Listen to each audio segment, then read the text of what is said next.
Hello, class. My name is Gilberto Vega, and this is my presentation for the program that I researched, the youth program that I researched this semester. Um, I researched 1 in 10, which is a pretty awesome program that helps LGBTQ youth that are at risk out. To start off, the objective for 1 in 10 is pretty much to serve LGBTQ youth, young adults between 14 to 24. They help enhance their lives by empowering social and service programs that promote self expression, self acceptance, leadership development, and healthy life choices. Um, their funding source, they primarily rely on grants, fundraising events, and individual corporate donations. They have an annual report on their website that pretty much lists out all the numbers. It's actually pretty informative. If you ever want to check it out, in their 1 in 10 website. The positive and negative outcomes at 1 in 10 is that I noticed there was a lot of negative, I mean, not negative, positive. It's a really good program. I actually am a big fan of it myself. I was able to volunteer there too as well. The program itself has helped out youth come out of their shell through weekly meetings that they hold. They're pretty much like kind of like group meetings. Like they just discuss issues, any emotional issues. They try to build, um, leadership skills. It's kind of like a counselor meeting, like a group meeting. Um, I spoke with Robbie Fields, really great guy. He's a case manager at 1 in 10. Um, he pretty much explained that the caseload is pretty big.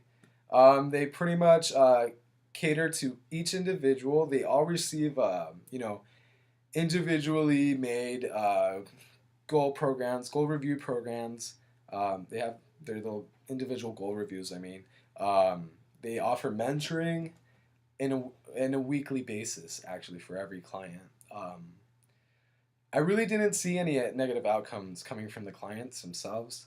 They are after they leave the program, they're pretty happy people. You could just notice an actual change in their persona. Um, so yeah, I didn't really see negative outcomes. However, I did notice that through speaking with Robbie and knowing some of the case managers, they do get a little burned out. I mean, that's something you'd expect at most social work um, fields. It's just a draining job. Um, so yeah, I mean, aside from that, I even checked their reviews on Facebook and noticed that all the reviews had 5 stars. They have really great reviews. There was just this one review that just had 1 star, but it was over some individual that was complaining over the program coordinator. Previously in 2007, they had a program coordinator named Jen, but I believe she retired, and he just felt like the program was very different, handled by a different coordinator, which is something you'd expect anyways. Um, Through my research, I found it mostly through interviewing people who worked there. I was able to interview there. Volunteer there. Um, Speaking with Robbie, checking out the website, which is really informative. Um, and even looking at their Facebook, they had a lot of information on their Facebook about their events. I just wanted to bring up one quote since we needed to bring up two. Um, that it is almost taken for granted now that LGBT young people or a young person will experience some form of victimization before they become adults. That quote is from the article LGBT Youth Issues Today, a reference handbook by Newton David. Um, the Just the fact that it is true that LGBTQ youth are victimized, and it's almost something we expect. Um, it really makes me realize that we do need these kind of community programs that help out and are pretty much a resource for LGBTQ youth. I think we need more of it. But also, 1 in 10 does a really great job doing what they do. Um, they really do a great job at making people feel comfortable. Everyone appeared happy. Um, They help these teens with applying for like even college, employment opportunities. They inform them about health and wellness education. They offer resources for health, housing, and group support. I honestly did not find any issues with the program itself and its effectiveness. However, I feel that if I did have to nitpick at it, just to find something I could um, pick at, I would think it's the lack of personal outreach. And also, I mean, um, case managers get burnt out, but I feel like the parental outreach. I feel like they need to reach out more to the parents as well, because parents, as we've learned through the text, through the material of this class, um, minors require that parental guidance and that support. I think it's more important to them to have that parental relationship, to be guided by a parent, as we've reviewed through our text. I don't believe that through legally, I mean, they do involve the parents, they do contact the parents, but I believe that there isn't enough parent integration into the program, as much as they should be, because parents may have a different impression about what homosexuality or LGBTQ issues are like. A second quote that I wanted to add from the journal,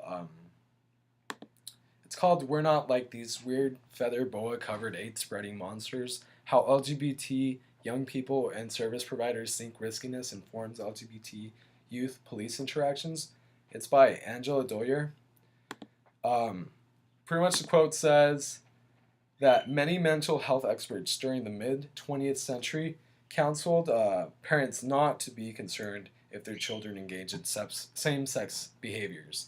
They should, however, be concerned when those practices continue into adulthood. The psychiatric and psychoanalytic professions taught the same sex feelings and behaviors in adulthood were not normal or natural. Rather, they presented perversions that required consultation and treatment by professional mental health experts. That's a view of back in the day in the mid 20th century. But I still feel like maybe there are still parents that have that kind of view that it's abnormal to be homosexual. Therefore, I would want to suggest as a type of reform recommendation that I may have, um, that they should enforce that the parents be more involved. I mean, unfortunately, in some cases, the parents may be really reluctant, or they may even be the reason why their child is, you know, at risk or being victimized. However, efforts to educate the parent whatsoever about homosexuality and LGBTQ issues should be implemented, just so that they know more about LGBTQ lifestyle and culture. I'm more than positive that there does exist parents of LGBT youth that are concerned and have questions about their children who are at risk. Um, they could do this through even sending out flyers,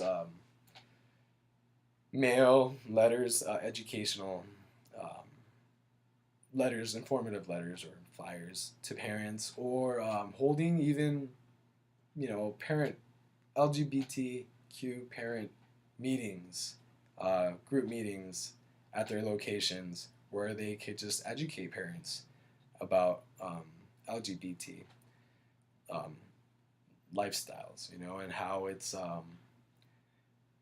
normal, you know. If this nonprofit can help educate parents over LGBTQ issues and teach them about acceptance, then the program will make a bigger impact to an extended community of LGBTQ youths' parents, which I think would be awesome. Um, yeah, I really like this program. I had the honor to be able to volunteer, meet Robbie, speak with a few case managers. It's a really good program. It feels safe, and it helps people. The clients there feel safe, and accepted. And I feel like these community programs that they're really good. They have a really good objective, and I fully support 1 in 10. It was really awesome to like get to know them, and I hope that you enjoyed my presentation. Have a good day.